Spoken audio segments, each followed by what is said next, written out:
there's a big doubleheader happening on Portmore. The Stars of the East would host the champions, and Jamaica lose again to the United States. All this and more, and this Match Week 10 preview show. Yeah, people, welcome back to Jump Your Fun. Just when you thought we'd get an international break, now we are back for Match Week 10. But we would have the end of the way, let's get straight into it. Racing United versus Montego Bay United.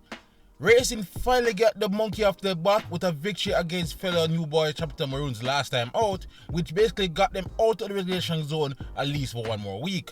They sit at 8 points now and they will look to kick on, but they will have it tough against third place team Montego Bay, who themselves have a pretty good season.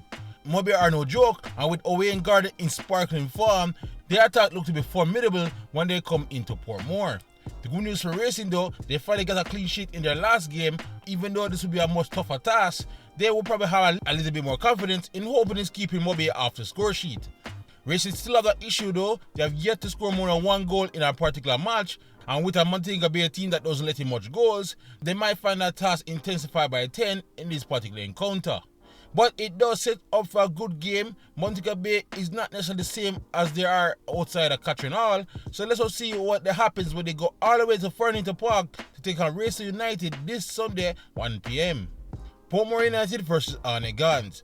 So the racing game is just a warm-up to what would be a mouth-watering encounter as Portmore United will be hosting Arnett. Portmore are in exhilarating form and they are currently unbeaten in the last 5. Good news for the Junglists though, they're also unbeaten in the last 5 and with back-to-back wins under their belts, they seem like they're finally finding some good form going forward. Warner Brown's good form has made most of us forget about Phil Reid for now, and he will hope to continue such a good form against a Portmore team that should be short-handed. While we didn't get clear indication if Gucci will be returning from Jamaican duty or is off the United States, we do know that Portmore will be without Myers and Duxley as they've been called up to St. Lucia national team over the weekend. While Arnett should be coming here with full strength as they should have their full complement of players, and with the form Arbine is on, they will look for him to be the danger man to break down a stubborn Portmore team that doesn't let in much goals. The last time Arnett faced Portmore, they got by them with a narrow 1-0 win, and another win like that would be delightful for the Junglists as they look to climb up the table and topple one of the league's most informed teams.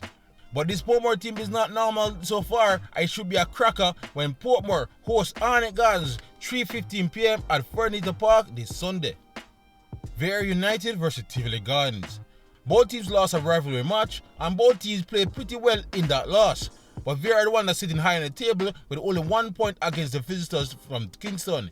Vere in that game against Cavalier showed that they definitely have some talent in this team and definitely should be better going forward after schoolboy football is over. While Tivoli on the other hand also showed in that game against Arnett that they may be back to one of their best and were probably felt a bit unlucky that they came out of that game without a point. Justin Dunn got a little bit more confidence with his assists and all is left for him now is just to score goals, but the form that Anthony Nelson is in, then it's probably need to finish more in front of goal. While Vere looked more dangerous when they were crossing in from the wings to Joshua Daniel in the box, and he should get the starting nod for this one as their best chance to get on the score sheet. The last time these two faced each other back in January, Tivoli went into Clarendon and got away with a 2-1 win, so another win like that would boost Tivoli up the table and away from the relegation zone. But Vere need these points just as much as Tivoli, and we'll see if they get them when Vere hosts Tivoli 3 p.m. this Sunday at the Wembley Centre of Excellence. Harbourview versus Cavalier. No, Cavalier of course got the big win over Craig Butler and Vere last time out, but there were possible signs of weakness that all teams can exploit. They seem to have issues dealing with vertical balls coming from wide into the box, and unlucky for them, their next opponents, Harbourview, plays exactly that way. Harbourview should start Andre Fagan in this one and look to imitate what Vere was doing in the second half of that game by getting the ball out to the flanks and then square as early as they can for Fagan in the box. I am not saying this will guarantee them victory, but if there was any weakness to find for Cavalier, this may be it. Also worrisome for the champions, of course, is that they will be without captain Richard King, who's away with the Jamaica national team, but they should also most likely be without Bisick Atkinson, who picked up a knock last time out. Also, through their speed, it has to get Cavalier to kill off teams much quicker, as that they have this lingering issue so far this year where they allowed teams to hang about in the second half and give them a spark of hope to get back into the match. But regardless of all those possibilities, this would be a daunting test for half of you, regardless, as Cavalier are unbeaten so far this season, and that attack is still one of the most lethal in the Caribbean. The last time these two faced each other, Cavalier squeaked by with a narrow 1-0 win.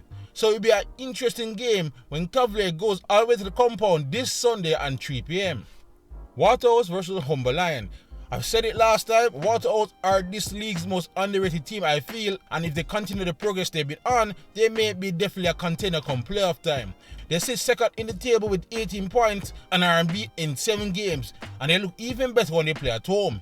The last game against Maroons wasn't their smoothest, but we see the early signs of a formidable partnership between Bygrave and Brian, and they will look to keep up their partnership with Fletcher and Thomas to banging the goals. But they will come across a team that is very stout in their defensive duties, and that is that of Van Duke's Humber Lion. They don't necessarily travel well, and with back-to-back losses in their last 2 games, they are under a bit of pressure. The last time Waterous faced Humber Lion, they whooped them 5-1, and while I don't think another score like that will happen again this Sunday, with that attack they have, I expect them to win out big in Jewsland. But let's see if Humber Lion can pull off the upset when Waterous hosts Humber Lion 6 p.m. this Sunday. Dunboholin versus Malines. To be honest, if this game was happening in St. Catherine in Dunboholin, I think this would be a surefire victory for the host. But this game will be played at Anthony Sporting Complex, and that's Malines home away from home. Nonetheless, Dunboholin are definitely team on better form, and that's despite Montego Bay breaking a 3-game winning streak for them in their last encounter, Dunboholin should definitely feel more confident into this encounter. Malines are desperate need of points, and while it was good to see Jason Wright returning last game out, the defense again against Waterous last time out again showed that is their Achilles heel. This may be one of the most entertaining affairs when it goes down this Monday night when Dunboholin play host to Malines United at the Anthony Sporting Complex at 5 p.m. Chapter Maroons versus Mount Pleasant. This league needs back Mount Pleasant at their very best, and based on how they played in their last encounter last week at home, they might be finding their way back. In Kimani Campbell, they find a goal-scoring hero they can lean on, as they normally do control games in terms of shot, but it's lack that conversion. They should also have our tackling midfielder Anglin returning from national duties, as he did not travel to America, which basically gives Tapa a full complement of players to choose from. They will go up against Chapter Maroons team, actually should be low on confidence after yet another defeat, especially against a fellow promoted team, Racing United, last time out. Chapter are not playing bad football, but the ball will simply not go in the net for them, as they just lack that composure in and out of the final third when they get there. They're probably relying too much on Demerara Deacon, and will hope Malik Stevens on the other wing can back up the team as much as Deacon does. The last time they faced each other, way back in 2023, Mount Pleasant actually destroyed Chapter Maroons 7-0. Another scoreline like that now will raise eyebrows, but we all should be watching when Chapter hosts Mount Pleasant 7:30 p.m. at the Anthony Sporting Complex this Monday. Alright guys, so that's all for match week 10 in terms of the fixtures, but before I get to the prediction, let's look at a little bit of the local news. Of course, we're starting with the big Reggae Boy result, the first leg of the Nation League quarterfinals against the United States at the National Stadium Thursday night. And despite a bit of a spirited fight in the second half, unfortunately they went down to a Ricardo Pepe goal in the 5th minute. So now there's all to play for as they travel to Missouri to take on the US again in St. Louis Monday night in a return leg fixture. Other news more closer to home, Tivoli has the new assistant coach, and it is former Dunboholin and Portmore head coach Philip Williams. The man that resigned at the start of the season from Dunboholin will be back in the league, and this time to back up Jerome Waite in Tivoli. Alright, straight to the predictions now. We're going to start with Vere Phoenix United versus Tivoli. Tivoli have shown that they're a much better team last time out, while Vere have done decent last time out. I actually think this is going to end up Vere 1, Tivoli 1. Waterous versus Humber Lion. Humber Lion have struggled for goals all season long. I know their usually good defense is breaking. I think Waterous win this one 2-0. How about you versus Cavalier? I'm going to go out on a limb for this one. I'm probably going to have a result that nobody else would have. I think Javier will hold Cavalier to a 1-1 draw. Racing versus Montego Bay. Racing did well in their last game out, but I think Montego Bay will be too strong for them, but they might keep it close.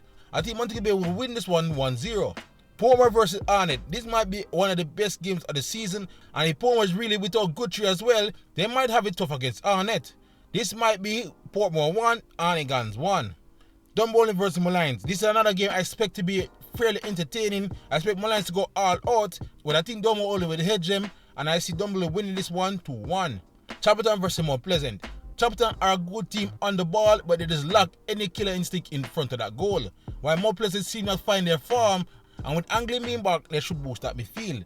I think Mount Pleasant win this one 2-0. So alright guys, that is all from me here on Champion Fan. That is match week 10, and let me know in the comment section below your predictions for this week. I'll look forward for a great weekend of matches. I will be back here, of course, either on Tuesday or Wednesday morning to review it all. Otherwise, please like, subscribe and share as we look to keep you up to date on all things in the Jamaica Premier League leading up to the final in May. Thanks for watching, and again YouTube, big up yourself.